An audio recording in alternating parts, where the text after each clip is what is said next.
Hi everybody and a very warm welcome to Supporting Learners. I hope all of you are doing great. So this is the part 6 of the chapter Principles of Inheritance and Variation, and the topic that we are going to study today is a very important topic, which is incomplete dominance. जैसे कि मैंने कहा कि ये बहुत ही important topic है क्योंकि बहुत बार क्वेश्चंस पूछे जाते हैं इनकम्प्लीट डोमिनेंस से नीट में और अदर एग्जाम्स में. आपको बहुत ही अच्छे से अंडरस्टैंड करना है ये टॉपिक. एंड आई होप कि आपने पिछले पार्ट्स देखे हैं, इस चैप्टर के पिछले वीडियोस आप देख रहे हो, बिकॉज जेनेटिक्स में जो पिछला वीडियो है, जो पिछला टॉपिक है, वो नेक्स्ट टॉपिक से लिंक्ड होता है. So I hope you are not missing out on any of the parts. And if you are getting any help from these videos, then I would request you to like and share the videos and also subscribe to the channel and hit the bell icon to get notification for every upcoming video.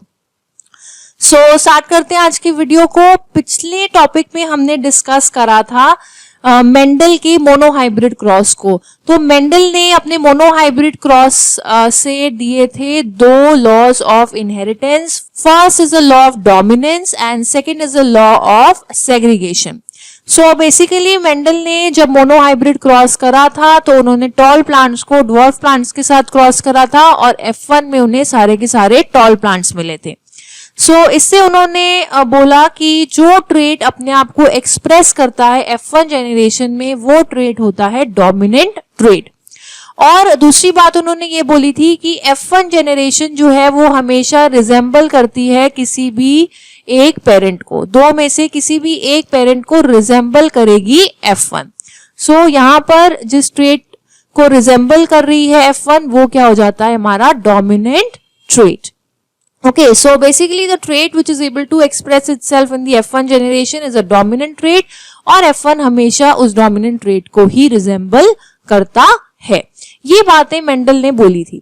But ये बातें जो है Mendel ने बोली थी P plants पे experiments करने के बाद. ये जितने भी ये जो मोनोहाइब्रिड क्रॉस था ये मेंडल ने करा था पी प्लांट के ऊपर.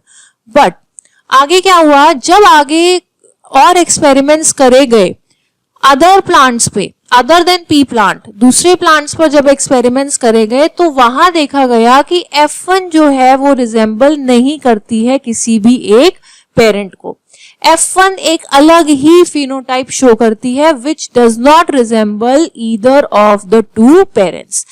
F1 उन पेरेंट्स के फिनोटाइप के बीच का कोई एक फिनोटाइप शो करती है, राइट.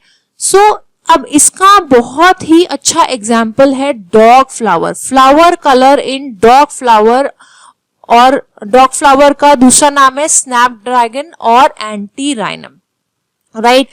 इस एग्जाम्पल से हम अंडरस्टैंड करेंगे इनकम्प्लीट डोमिनेंस को. यहाँ आप इस फोटो में देख सकते हो कि इस फ्लावर में रेड फ्लावर है, व्हाइट फ्लावर्स हैं और पिंक फ्लावर्स हैं. ऐसा नहीं है या तो फ्लावर रेड है या तो व्हाइट है. No, there is a third phenotype that is pink flower. Okay, Mendel ने बेसिकली क्या करा, ट्रू ब्रीडिंग रेड फ्लावर्स को क्रॉस करा ट्रू ब्रीडिंग व्हाइट फ्लावर्स के साथ. ओके, ये क्रॉस मैं आपको अभी बनाकर दिखाती हूँ. बेसिकली ट्रू ब्रीडिंग यानी कि होमोजाइगस रेड फ्लावर्स को क्रॉस करा गया ट्रू ब्रीडिंग यानी कि होमोजाइगस व्हाइट फ्लावर्स के साथ. ये हमारे क्या हो गए, ये हमारे हो गए पेरेंट्स. ओके, अब नेक्स्ट स्टेप क्या होता है, next step is to obtain the gametes. Gametes यहाँ पर होमोजाइगस हैं तो दो सेम टाइप के गैमीट्स बनेंगे. अब जब दो सेम टाइप के गैमीट्स बनते हैं तो उन्हें दो बार ना लिखने की बजाय हम सिर्फ एक बार लिख सकते हैं, ऐसे.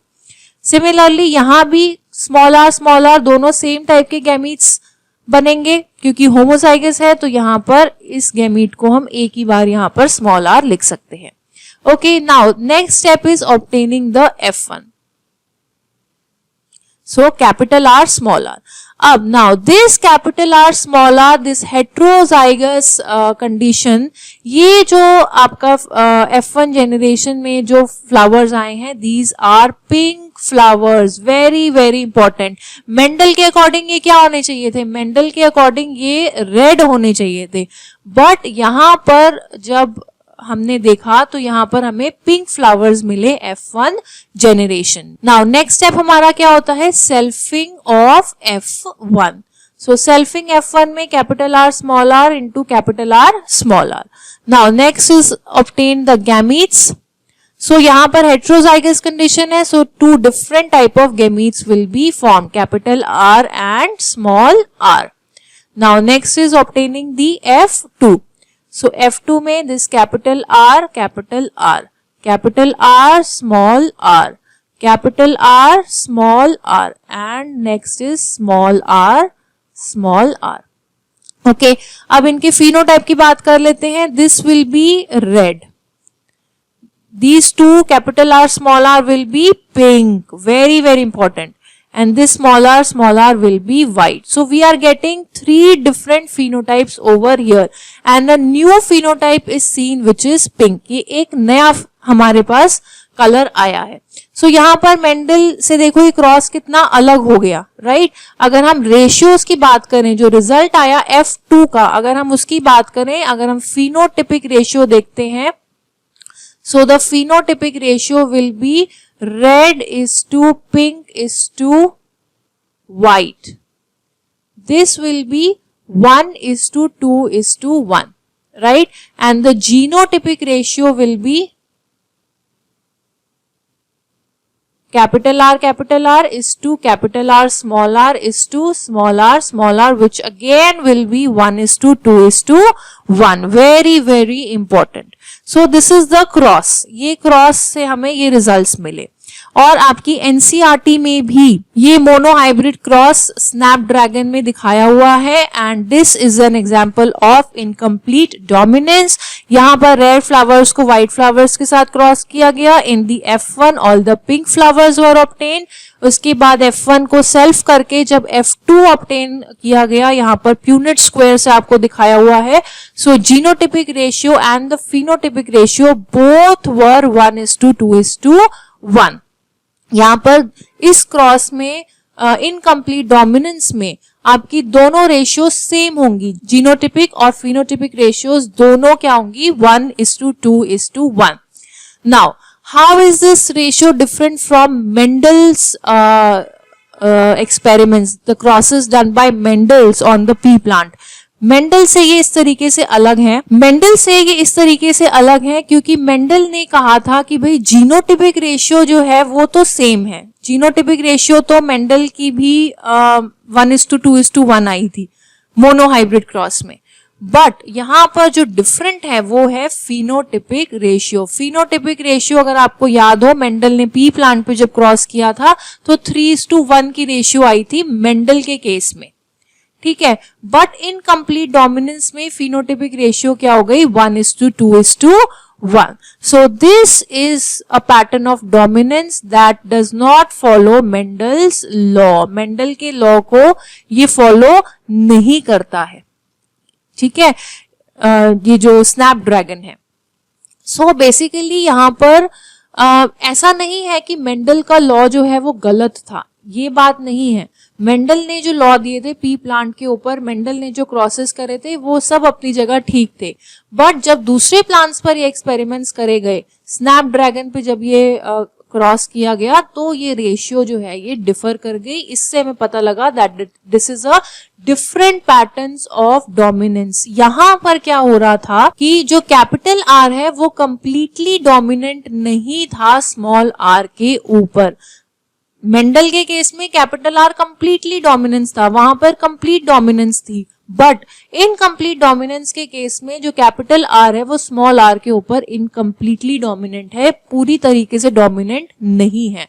तो इसीलिए यहाँ पर जब हेट्रोजाइगस कंडीशन होती है तो कैपिटल आर स्मॉल आर के ऊपर को, कैपिटल आर स्मॉल आर को मास्क नहीं कर पाता, पूरी तरीके से डोमिनेंट नहीं शो करता।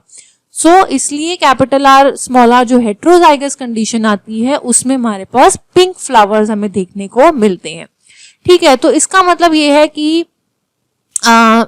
इनकम्प्लीट डोमिनेंस के केस में जब दो डिफरेंट एलील्स साथ में आते हैं तो ऐसा नहीं होता कि एक एलील कंप्लीटली डोमिनेंट है और दूसरा एलील रिसेसिव है, जबकि यहाँ पर जो डोमिनेंट जीन है ठीक है, जो डोमिनेंट फैक्टर है वो हेट्रोजाइगस कंडीशन में उसका एक्सप्रेशन रिड्यूस हो जाता है, ठीक है। तो ये पार्शियली डोमिनेंट होता है एक एलील दूसरे एलील के ऊपर, तो इसे इनकम्प्लीट डोमिनेंस या फिर पार्शियल डोमिनेंस भी कहा जाता है, ठीक है। इनकम्प्लीट डोमिनेंस और partial dominance, this is one and the same thing.